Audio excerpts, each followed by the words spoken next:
And a hearty good afternoon to everyone. This is Shannon Scott, Grave Talks host, coming to you live from New Orleans, Louisiana, the city of the dead, or another great city of the dead. And we're inside of one of the great cemeteries of the world, maybe in some minds the greatest in the South.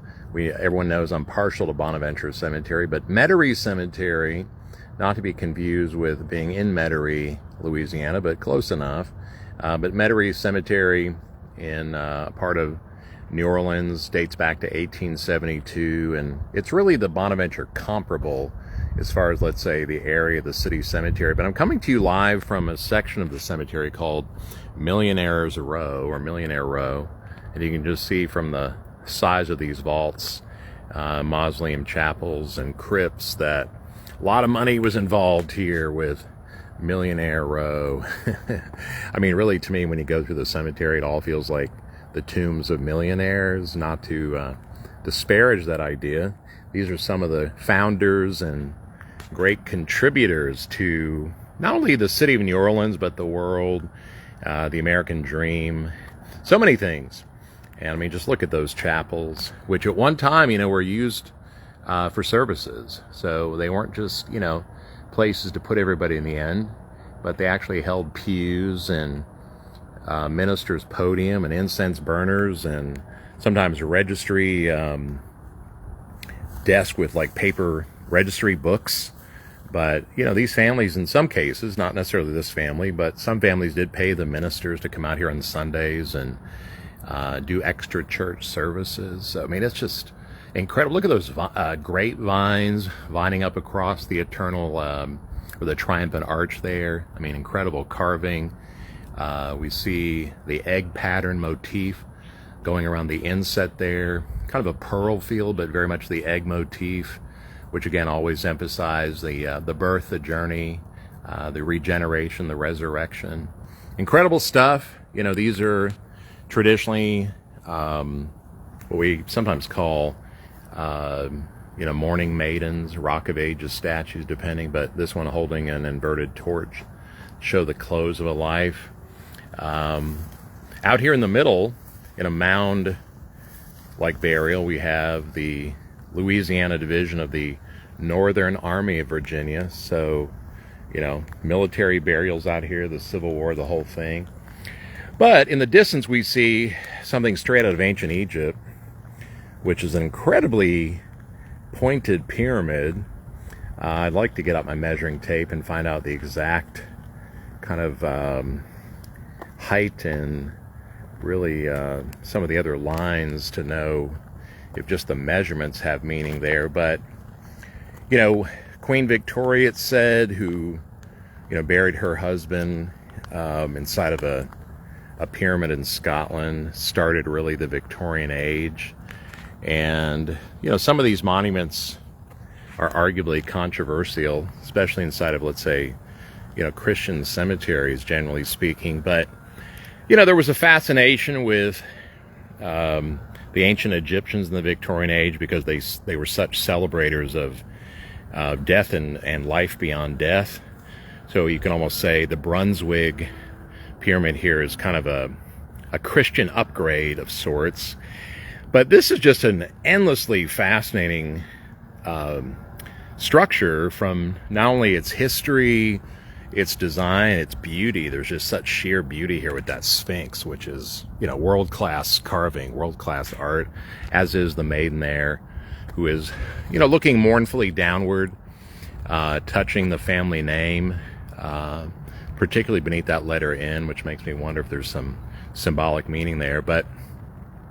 And also the urn, which, other than just being a stylistic element, it bears some lotus flowers. It, of course, is the original burial vessel. The urns always represented the dissemination of the body, so kind of the transference of the soul to heaven above, and maybe hence why she's also touching kind of the archway there with the winged serpentine sun. But nonetheless, we'll come back to some of those details. Lucian Brunswig was born in France, 1854. He died in the United States, in, I believe, Louisiana, with the outbreak of World War II in 1943. Because he built such a pharmacy empire, which is now a Fortune 500 company, Amerisourcebergen is a Fortune 500 company. But here's the man who, in a way, started it all. He ultimately would marry two women, Anne and then his second wife, Marguerite, who was buried in St. Louis Cemetery number 3 here in New Orleans. I believe Anne died in the 1880s. And, we're not really here to so much focus on the marriages as much, although there's a story around Anne and one of the sons, Lucian Jr., which is fascinating. We'll touch on that hopefully before it just really storms out in Metarie Cemetery. But Lucian came from France, a young man, and I don't know his whole life story, but he became very involved with the pharmacy industry. Now, I should point out this. I feel like because of the Egyptian nature of the plot, it does show he was a member of various medical fraternal orders, or fraternal orders that had a lot of doctors and medical interested people inside of them. So this is a nod to the healing arts that are centuries old, that go back to the mystery schools and the priesthood. So I think because he rose to such acclaim in business and prominence inside of the medical trade, he had a lot of help from what I call the boys' clubs of history, be it the Freemasons, be it the Friendly Societies of the United States. He was just, all that stuff was always interwoven into the building of empires and the men who built them, let's say.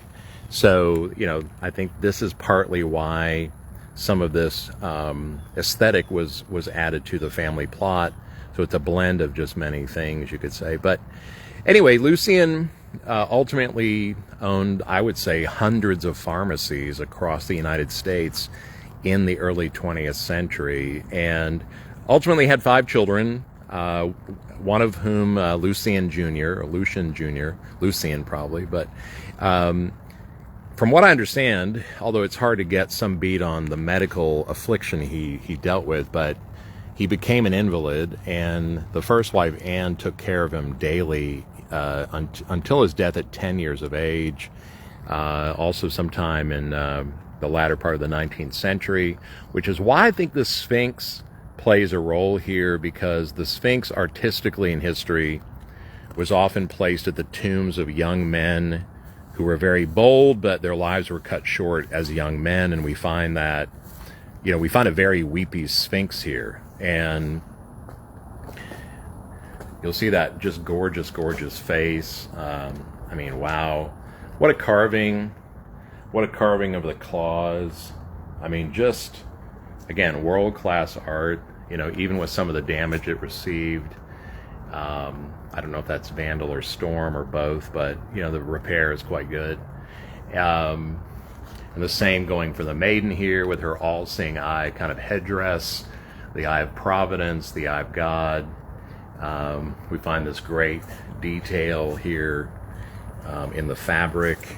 But ultimately, if you look at antiquity and the story of the Sphinx with King Creon and Thebes, we find the Sphinx was, a wild beast, basically plundering villages and consuming the young, consuming all of the young men who we might say were the builders of the communities, the protectors of the communities. And, Creon's at his wit's end, and ultimately puts out a call to anyone who can defy the Sphinx and answer the riddles of the Sphinx will receive, great rewards in the earthly and beyond. And of course, Oedipus becomes the champion in that sense. I think I have that correct. But ultimately, Oedipus answers the riddle of the Sphinx, and the Sphinx then hurls itself into, oblivion, a ravine or a valley, off of a cliff, but anyway, to its death. And I think that's sort of I would say a statement that, it's like the death of the ego and some sort of redemption found in that, and ultimately it's like the Sphinx learns a lesson too or something, but it's always associated with heavy mourning, and here we find the Sphinx maybe with a sense of guilt or something, but tied to that tragedy of the death of the young man Lucian Jr. But yeah, it's a wonderful story. I think it's amazing that Brunswig himself later, at 63 years of age, went to France to fight for his homeland. He felt it was necessary to go back to France, and although he was too old at 63 years of age to join the army or the military of France, he joins a kind of a division called the Friends of France, and I'm not sure if he fought in battle or exactly what he did, but he was there. And then he used his money from the pharmacies to help rebuild villages and create all kinds of charities for just recovering from the war efforts. I think it's also notable that he created foundations and scholarships for young French people to come to the United States to go to college. So it's not just like a story of a capitalist, purely reaping the benefit for themselves. I mean, every indication is that Lucian's Brunswig Sr. along the way used his wealth, his riches to, help build up the United States, help build up the American dream of others, and just did a lot of good with his money. So that's kind of my impression of Lucian Brunswig Sr., but just always been an appealing, beautiful monument here in Metarie Cemetery, and just wanted to share a little bit with you all out there in the world. But looks like the heavier rains are coming in, so we must say farewell. But we'll be sharing some wonderful episodes of Grave Talks on the YouTube channel and here on Facebook and Instagram that we filmed here, that will be edited over the next 2-3 weeks.